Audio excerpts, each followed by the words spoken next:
खट्टर सरकारों का किसान विरोधी, क्रूर और निर्दयी चेहरा एक बार फिर उजागर हो गया है। आए दिन नए नए षड्यंत्रकारी मंसूबों से किसान के पेट पर लात मारना अब मोदी खट्टर दुष्यंत सरकारों का चाल चेहरा और चरित्र बन गया है। और आज मैं आपके समक्ष 5 महत्वपूर्ण पहलू लेकर उपस्थित हुआ हूं। सबसे पहला, धान खरीदी को टालने का निर्णय है देश और हरियाणा के किसान पर वज्रपात। हरियाणा में धान की खरीदी हम सब जानते हैं 25 सितंबर से शुरू होनी थी।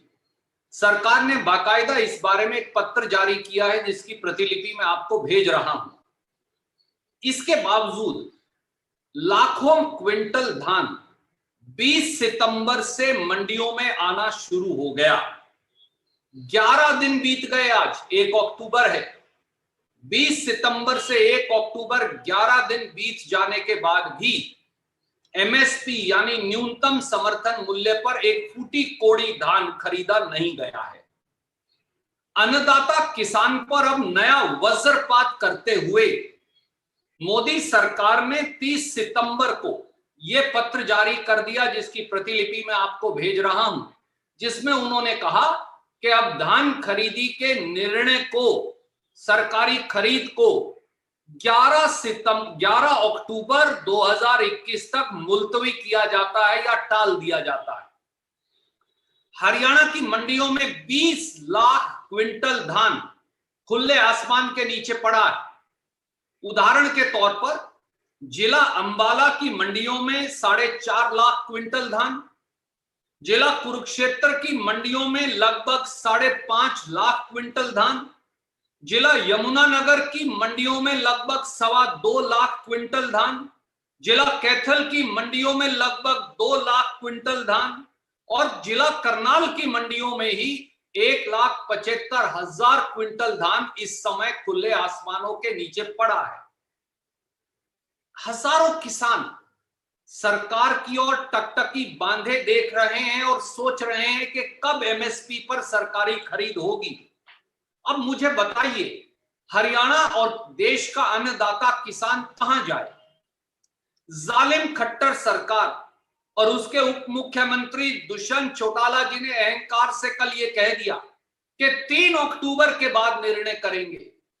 अरे चौटाला जी, सवाल ये है कि बेमौसमी बारिश और तूफान की मार सह रहा किसान अपनी फसल लेकर किसके घर जाए और किसे बेचकर आए और कहां जाए?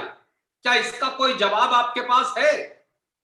मौसम और मोदी सरकार दोनों ही मिलकर अन्नदाता को मारने में जुटे हैं। दोस्तों, एमएसपी पर धान खरीद खत्म करने का यह साफ षड्यंत्र आपके सामने है। धान की आवक शुरू हुई 20 सितंबर को। आप सरकारी एमएसपी पर धान नहीं खरीदेंगे 11 अक्टूबर तक। ये एमएसपी खत्म करने का षड्यंत्र नहीं तो क्या? ये षड्यंत्र अब साफ है। दूसरा पहलू, धान और अन्य खरीफ फसलों के 2021-22 के मापदंड नए जारी करना भी एमएसपी बंद करना और मंडियों पर तालाबंदी करना ही है। मोदी सरकार और भारतीय जनता पार्टी का किसान विरोधी चेहरा इससे भी उजागर होता है कि आज 1 अक्टूबर 2021 तक साल 2021-22 के खरीफ एमएसपी के खरीद मापदंड जारी ही नहीं किए गए। आप मुझे बताएं, अगर यह मालूम ही नहीं कि सरकारी एजेंसी किस मापदंडों से खरीद करेगी, कितनी नमी की प्रतिशत होगी, कितने सिकड़े हुए दाने की प्रतिशत मान्य होगी, कितने डिस्कलर्ड दाने की प्रतिशत मान्य होगी, तो सरकार खरीद कैसे करेगी? तो सीधा सीधा षड्यंत्र है कि एमएसपी पर खरीद ही ना हो और चोर दरवाजे से किसान के एमएसपी को खत्म कर दिया जाए, जो सामने वाले दरवाजे से 3 खेती विरोधी काले कानून कर रहे हैं।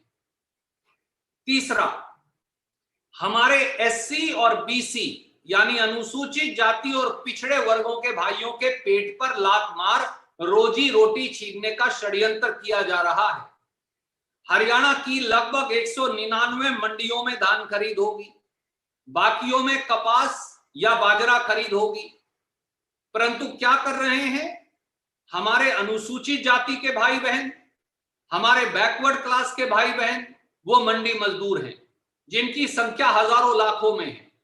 उनकी मजदूरी को भाजपा जजप्पा सरकार ने 12 रुपया 76 पैसे प्रति बैग से कम करके 8 रुपया 56 पैसे प्रति बैग कर दिया।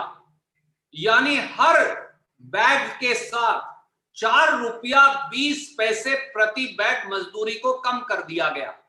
एक तरफ डूबती अर्थव्यवस्था की मार, दूसरी तरफ जाते रोजगारों की मार, तीसरी तरफ कोरोना की मार और चौथी तरफ खट्टर साहब और दुष्यंत चौटाला की मार, और गरीब पिस रहा बार बार।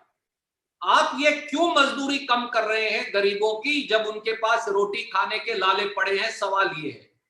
चौथी बात, प्राइवेट राइस मिलर्स की खरीद में भी अड़चन लगा दी गई।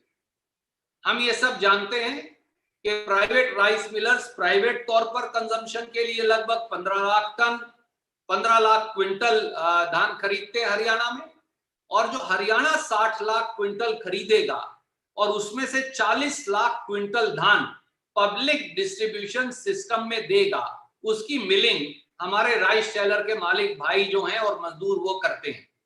उसमें भी एक अड़चन लगा दी, कहा कि 5% बैंक गारंटी दो।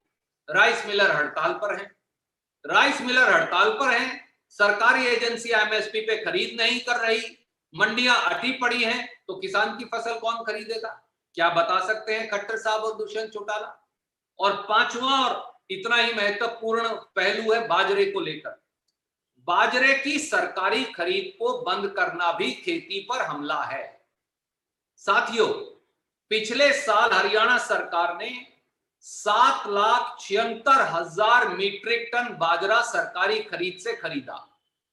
इस साल खट्टर साहब और दुष्यंत चौटाला जी ने ऑर्डर कर दिया 80% खरीद नहीं होगी, यानी 1,25,000 क्विंटल बाजरा ही खरीदा जाएगा। तो बाकी बाजरा हम कहां बेचकर आएंगे? बाजरे का न्यूनतम समर्थन मूल्य है 2250 रुपया क्विंटल। जाकर चेक करिए आज बाडड़ा की मंडी में, जहां से दुष्यंत जी की माता जी विधायक हैं। जाकर चेक करिए दादरी भिवानी में, जाकर चेक करिए सरसा में और फतियाबाद के अंदर, जाकर चेक करिए पूरे अहीरवाल की बेल्ट में, नारनौल, महेंद्रगढ़ में, रेवाड़ी में, जहां जहां कोसली में, जहां बाजरा पैदा होता है हरियाणा में, वहां बाजरे का भाव मिल रहा है 1200 से 1300 रुपया प्रति क्विंटल। खट्टर साहब और दुष्यंत चौटाला जी कहते हैं कि हम भावांतर योजना में 600 रुपया क्विंटल देंगे। पहली बात तो वो कभी मिलता नहीं। मान लीजिए मिल गया तो 1200 या 1300 और 600 तो 1900 हुआ। 450 रुपया क्विंटल का न्यूनतम समर्थन मूल्य से कभी फिर भी किसान को होने वाली है। कौन जिम्मेवार है? इसलिए भारतीय राष्ट्रीय कांग्रेस की 5 स्पष्ट मांगे। नंबर 1, धान व बाजरा की एमएसपी पर सरकारी खरीद आज 1 अक्टूबर से ही शुरू की जाए। नंबर 2, धान, बाजरा व अन्य खरीफ फसलों के फसल खरीद मापदंड 2021-22 आज ही जारी किए जाएं ताकि सरकारी खरीद हो सके। नंबर 3, एमएसपी को खत्म करने का चोर दरवाजे से भाजपाई षड्यंत्र बंद किया जाए। नंबर 4, बेमौसमी बारिश तथा खरीद में देरी, इसको देखते हुए धान और बाजरा में नमी की मात्रा में ढील दी जाए, रिलैक्स किया जाए। नंबर 5, भाजपा जजप्पा सरकार 15 दिनों के अंदर खराबे का पूरा मुआवजा किसान को दे, और जहां जहां जल भराव हो गया है, झज्जर में सबसे ज्यादा जल भराव है, रोहतक में है, अहीरवाल के कई क्षेत्रों में है, वहां से जल भराव का निकासी का फौरन इंतजाम हो ताकि अगली फसल की बुआई हो सके। खट्टर साहब, दुष्यंत चौटाला जी, अगर आप ये 5 मांगे जो किसान के खेत खलिहान की मांग है, अगर इन्हें नहीं पूरा कर सकते तो इस्तीफा दे दीजिए, ये हमारी मांग है। तरफ आप खरीद नहीं कर रहे, ये कह के बारिश हो गई है। भैया बारिश हो गई है तो आपको खरीद पहले चालू करनी चाहिए थी या खरीद मुलतवी करनी चाहिए थी। आखिर में कौन खरीदेगा? क्या किसान, और आप तो स्वयं ग्रामीण पृष्ठभूमि से आते हैं, क्या किसान 30-40 दिन तक अपनी फसल मंडी में रखकर बैठा रह सकता है? उसे जो भाव मिलेगा, 200 रुपया कम मिलो, 500 रुपया कम मिलो, वो बेचकर चला जाएगा लुटता पिटता हुआ। और यही भाजपा का षड्यंत्र है। 3 काले कानूनों में एमएसपी खत्म किया जा रहा है। अगर वो डायरेक्टली नहीं कर सकते तो वो इनडायरेक्टली कान को इधर से पकड़कर इनडायरेक्टली कर रहे हैं। वो एमएसपी को खत्म करने का ये एक सीधे सीधे षड्यंत्र है।